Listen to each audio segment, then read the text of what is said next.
សង្ក្រានព្រៃវែងចាត់ចែងឥតខ្ចោះរៀបចំគ្មានទងចេញអមពីចិត្តឯកឧត្តមអភិសន្តិបណ្ឌិតតែងតែយកចិត្តទុកដាក់គាំទ្រ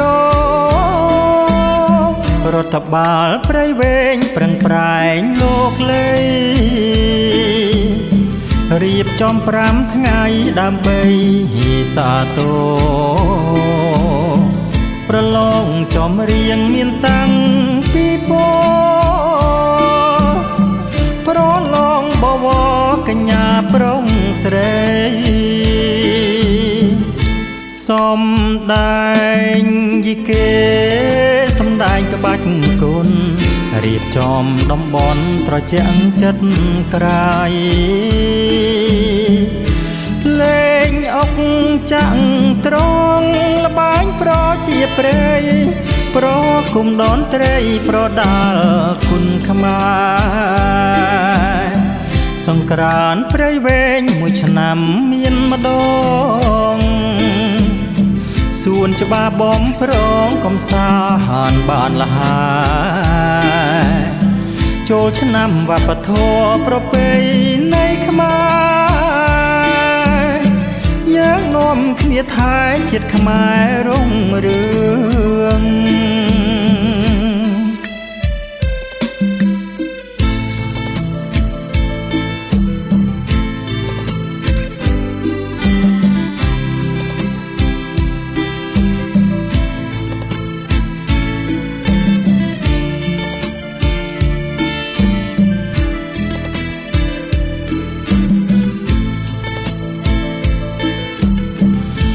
ខេត្តអ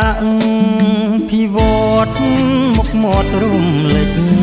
ព្រៃវែងដូចពេជ្រចែងចាងរស្មីសុខសន្តិភាពប្រជាប្រុងស្រីសង្ក្រានឆ្នាំថ្មីដីព្រៃវែងក្រុងបងប្អូនសប្បាយរីករាយសាទរសេរីបវរមង្គលអដំ